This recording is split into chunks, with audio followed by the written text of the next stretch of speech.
Brother Kassain of the Storm Knights 6th Company, 1st Intercessor Squad, moved down the trench line towards where the assorted commanders of the sector warfront gathered, planning the counter-attack against the vile heretic forces assaulting this Agri World.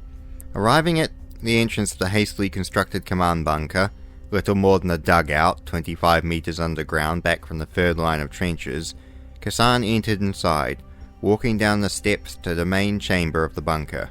Inside, the gathered Imperial commanders argued, would be more accurate in Kassain's eyes, about how the Imperial counterattack would take place.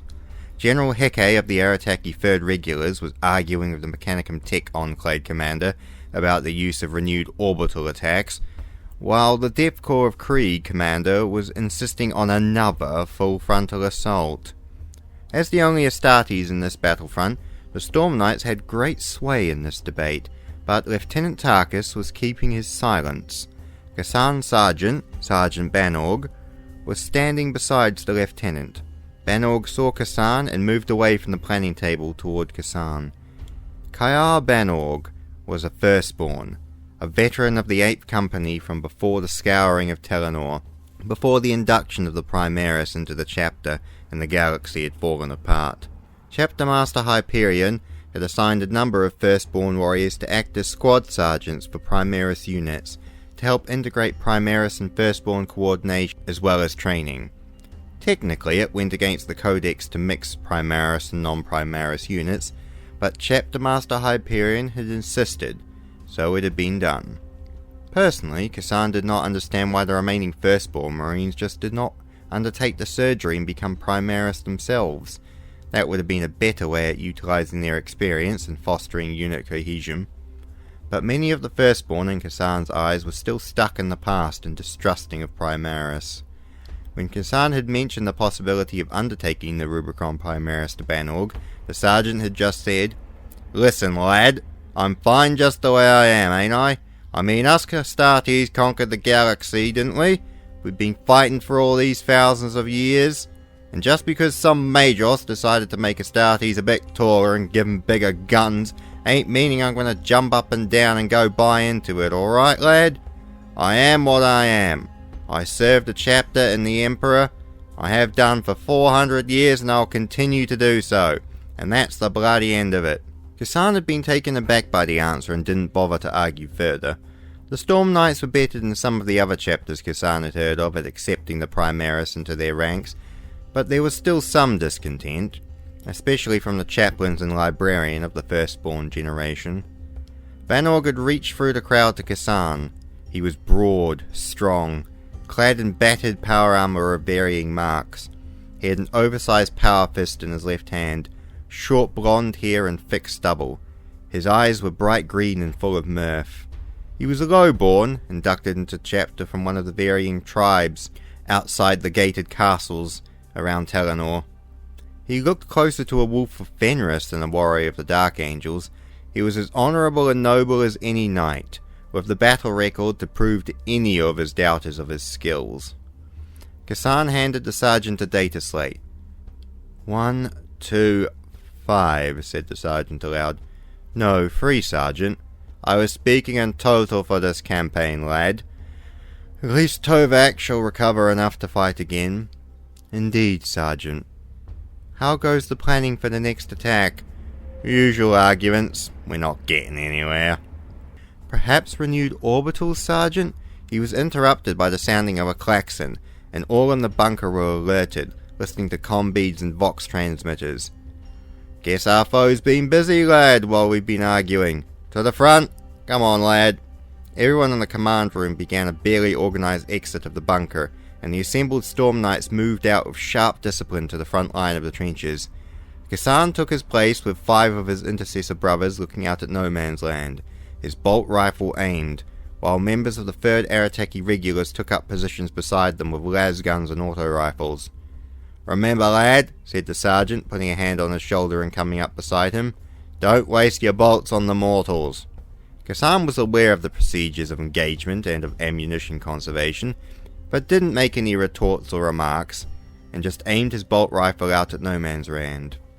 The first wave of maddened cultists appeared, and the Imperial Guard ranks opened fire, las guns and autoguns scything into the oncoming horde. Heavy weapons, mortars, heavy bolters and las cannons erupting out into the no man's land. Eventually, this first wave of gaggling cultists was stopped, and was replaced by a second wave of disciplined traitor army units. Former Imperial Guard, armed with las guns, auto rifles, shotguns and scavenged weaponry, they charged forth, returning fire at the troops. Some of the Astartes were hit, but the las rounds and autoguns could not pierce power armor. A few of the regulars fell, and many reinforcements from the 3rd Arataki were rushed up from the rear line trenches to replace the damaged and dying ranks. Eventually, this wave too was repulsed, and a third wave appeared. Bloated, shambling monstrosities, undead corpses, and the first sight of demons they had seen during this engagement. Lieutenant Tarkus drew his blade and stabbed forth. "Demons! Stand fast, warriors of the Imperium!" he roared. And that was when the Storm Knights engaged. Bolt rifles, Hellblaster plasma guns, all erupted forth across the line. Bolt rifles, bolt cyclers and rounds hammered into the abomination's ranks. Plague zombies fell to las guns and las carbines, as the Storm Knights and Imperial Guard units vented their wrath against their most hated foes. Eventually, a blast of warp lightning appeared out from inside the fog before them, striking down a Storm Knight dead. Tarkus bellowed forth, "Sorcerer! 5th Squad, counterattack!" 5 Primaris assault intercessors with chain blades and heavy bolt pistols erupted forth, charging out, smashing through demons, plague zombies and abominations as they charged into the cloud. Eventually, all of them along the line saw their target, a floating, bloated abomination in damaged power armor, a hated member of the Death Guard Legion, blasting out with warp lightning and decayed blasts. The assault intercessors reached the sorcerer and lay into him with blades and bolt rounds. A single Storm Knight fell, but they were able to accomplish the deed.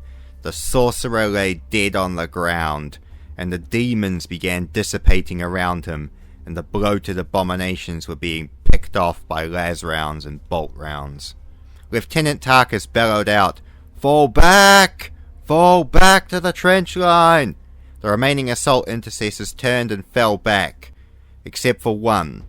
One warrior of the assault intercessors, Kassain identified him as Brother Niru, remained. The warrior hacked at plague zombies with his chainsword in his right hand, while his left hand desperately attempted to remove some sort of dagger sticking out the back of his knee joint, preventing him from falling back or running. Lieutenant Tarkus roared, "We must leave him! Stand fast, warriors of Terranor! Stand fast!" But then, Kassain looked out and saw Banorg put his helmet on his head, draw his plasma pistol, and clench the fingers of his power fist. "Storm Knights do not leave one of their own," he bellowed, and vaulted out of the trench, charging towards the incapacitated Marine. Tarkus bellowed out, "Stand down, Sergeant! Damn it, stand down, that's an order!" But Banorg ignored him, smashing with his power fist and blasting demons and plague zombies with his plasma pistol, as the sergeant smashed forth to reach the wounded Brother Niru. But this was when the hated traitor Astartes began to arrive on the battlefield. Warriors of the Death Guard and Iron Warriors appeared, all looking to swarm the wounded Brother Niru and bring an easy kill to their kill records. Brother Niru lashed out with his chain blade, desperately trying to fight them off, as Sergeant Banorg rushed to aid him. He blasted one Iron Warrior in the helmet with his plasma pistol, before firing and dispatching 4 more plague zombies. Kassain looked out through the scope of his bolt rifle, picking off plague zombies and headshotting an Iron Warrior that got too close to his sergeant. But he was more enraptured by the desperate, furious assault of his sergeant. His sergeant did not pause or hesitate. He fought with fluid, pure motions. It was an art to see. Only amongst warriors of the White Scars had he seen something as elegant, as flowing, as the display he was witnessing now. He watched as the sergeant thumbed the trigger on his plasma pistol, and it did not fire. Instead, he watched out with amazement as Banor grabbed the plasma pistol and threw it at an Iron Warrior. The gun hit the Iron Warrior in the chest and detonated, knocking the Iron Warrior to the ground. Banorg leapt forth and picked up the downed Iron Warrior's power axe before raising it and then planting it into the wounded Iron Warrior's spine. He then turned and cut down another Iron Warrior with the stolen axe, before smashing a Death Guard warrior with his power fist, knocking him back. He killed 3 more traitor Astartes before he reached the wounded brother Niru. Dropping the power axe, he reached out and wrenched the power dagger from behind the kneecap of Niru, before picking up the power axe again. Kassain could not imagine the words the sergeant was saying to the wounded brother Niru, but knowing the sergeant, he imagined it was something along the lines of, "The Emperor haven't given you permission to die yet, lad. Come on." Personally, Kassain had hated the fact that the sergeant kept referring to them all as lad. Technically, Kassain was far older than his sergeant, but lad was what he called them all, and he imagined that lad would be what he would continue to call them all until his death. Looking back over the battle, Kassain saw both Niru and Banorg both fighting their way through Astartes and plague zombies back to the Imperial lines. The stolen power axe used by Banorg was deadly effective, cutting through plague zombies and Astartes alike. Bolt rounds were hitting the backpacks of both of their armor suits, but they managed to limp their way forward, Niru being supported by the sergeant, and they both managed to slump their way back inside the Imperial trench line. Lieutenant Tarkus stormed down the trench line and addressed the sergeant in an angry tone. "Sergeant, I gave you an order to stand down. Your action was unauthorized." Banorg took off his helmet with his power-fisted hand and addressed the lieutenant, looking him directly in the eye. "You still have a long way to go, lad, before you know what it means to be a Storm Knight. Honor and brotherhood are all. We do not leave one of our own to die when we have the chance to save them." Tarkus, knowing that he would not be able to win a shouting match with the sergeant, simply pointed at the power axe being carried by the sergeant and said, "That is a traitor weapon, Sergeant. Throw it away."